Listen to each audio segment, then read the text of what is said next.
बूंद बूंद से सागर बनता है। अब ये बात हम सभी जानते हैं। क्या आप ये बात भी जानते हैं कि छोटे छोटे सुख से बड़े सुख प्राप्त होते हैं? एक पिता को देखिए, संतान के जन्म से लेके युवा होने तक उसके साथ छोटे छोटे सुख जीता है। यही छोटे छोटे सुख उनके प्रेम के नाते में गहराई बढ़ाते हैं और यही प्रेम की गहराई उनके जीवन में बड़े सुख लाती है। ये ठीक उसी प्रकार है जैसे एक विशाल से सागर में, एक गहरे सागर में अमूल्य रत्न पाए जाते हैं।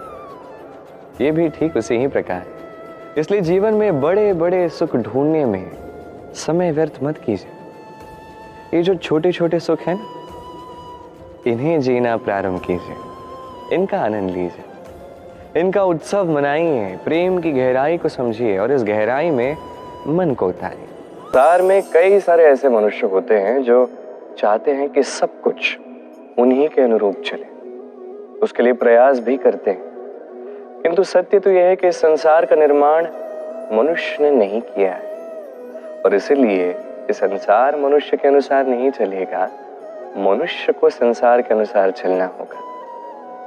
कभी आपके जीवन में कोई परिस्थिति ऐसी आ जाए जिससे आपको पीड़ा मिले, दुख मिले, आप उसे बदलना चाहो तो उसे बदलने का प्रयास करो।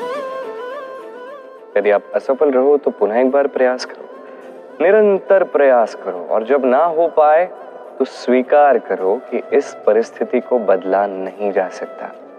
उस परिस्थिति को बदलने की चाह से दूर हो जाइए। चाहो तो उस परिस्थिति से दूर हो जाओ, किंतु स्वयं को प्रसन्न रखो। यही एक शरीर, यही मन, यही जीवन आपको प्राप्त हुआ है, तो आपका कर्तव्य है स्वयं का ध्यान रखना, स्वयं को प्रसन्न रखना।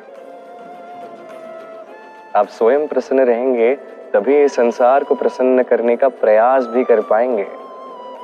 तो प्रसन्न रहिए। संसार में सबसे अधिक कठोर और बलशाली धातु है लौह, अर्थात लोहा।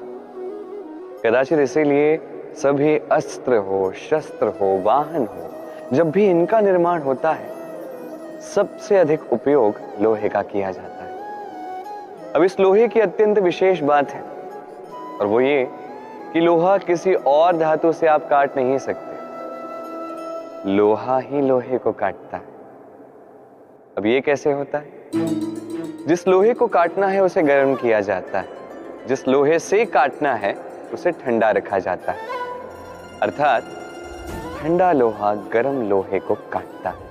अब यही तर्क, इसका उपयोग हमारे जीवन में भी किया जा सकता है।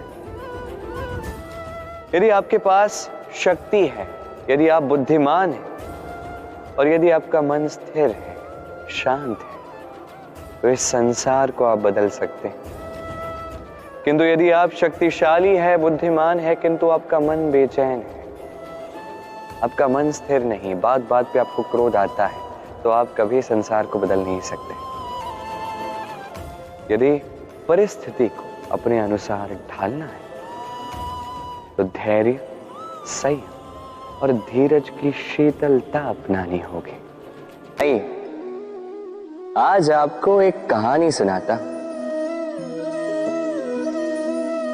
एक बार एक नेत्रहीन व्यक्ति गया मंदिर ईश्वर के दर्शन प्राप्त करने। अब जब वहां उपस्थित लोगों को यह ज्ञात हुआ कि यह व्यक्ति नेत्रहीन है, तो कुछ लोगों ने उसका उपहास उड़ाना प्रारंभ कर दिया। वो जिसकी स्वयं की दृष्टि ही नहीं, क्या करने आया होगा यहाँ? कदाचित ईश्वर से शिकायत करने आया होगा कि क्यों आपने मुझसे मेरी दृष्टि छीन ली।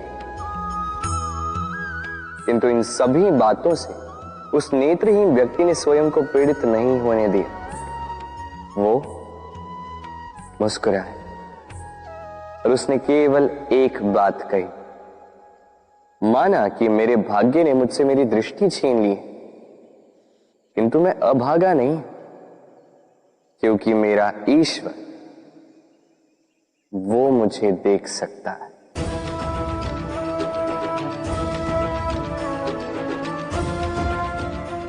स्मरण रखिएगा, दृष्टि नहीं, दृष्टिकोण आवश्यक है। यदि आपका दृष्टिकोण शुभ हो तो अशुभ में भी शुभ स्वयं दिखने लगता है। प्रकृति ने मनुष्य को एक विशेष शक्ति दी, अन्य जीवों से अधिक शक्ति दी, स्मरण शक्ति। यही शक्ति मनुष्य को अन्य जीवों से भिन्न बनाती, इतिहास लिखने की प्रेरणा देती, ज्ञान को पीढ़ी दर पीढ़ी आगे भी बढ़ाती। और जो भूल जाते हैं अधिकतर रूप से वो उपहास और दया के पात्र बन जाते हैं। परंतु क्या यही पूर्णतः सत्य है?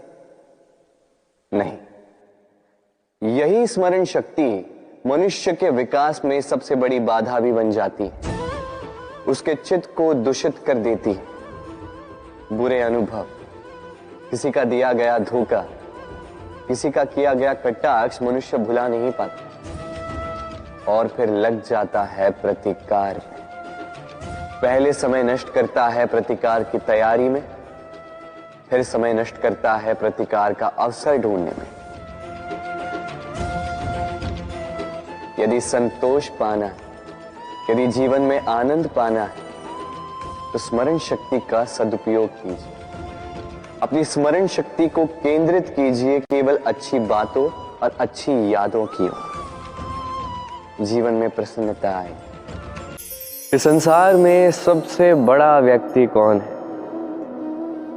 आप कहोगे ये कैसा प्रश्न है, किंतु ये सबसे अधिक उचित प्रश्न है। कोई इसका उत्तर देगा वो महाप्रतापी राजा, वो सबसे अधिक बड़ा है, वो बड़ा राजनेता, वो सबसे अधिक बड़ा है। मैं यदि आपको बताऊं तो संसार में सबसे बड़ा व्यक्ति वो है जिससे मिलकर आपको छोटा अनुभव नहीं होता। कोई व्यक्ति जो सबसे अधिक शक्तिशाली हो, आप उसके समक्ष जाओ और वो आपके भीतर की शक्ति को बाहर लाए, आपके भीतर छिपी प्रतिभा को जागृत करने के लिए प्रेरित करे। वो होता है बड़ा व्यक्ति, वो होता है महान व्यक्ति। वो नहीं जो अपने बल और ऐश्वर्य से आपके छोटे होने का अनुभव आपको करवा दे। और इसीलिए महादेव मेरे आराध्य मुझे प्रिय है, क्योंकि राजा हो या रंग, जो उनके समक्ष जाता है कभी छोटा अनुभव नहीं करता। आप भी जीवन में यदि बड़ा बनना चाहते हैं तो किसी को छोटे होने का अनुभव मत करवाइए, उसके भीतर बड़े होने की प्रेरणा जगाइए। आइए मेरे साथ प्रेम से कहिए राधे राधे।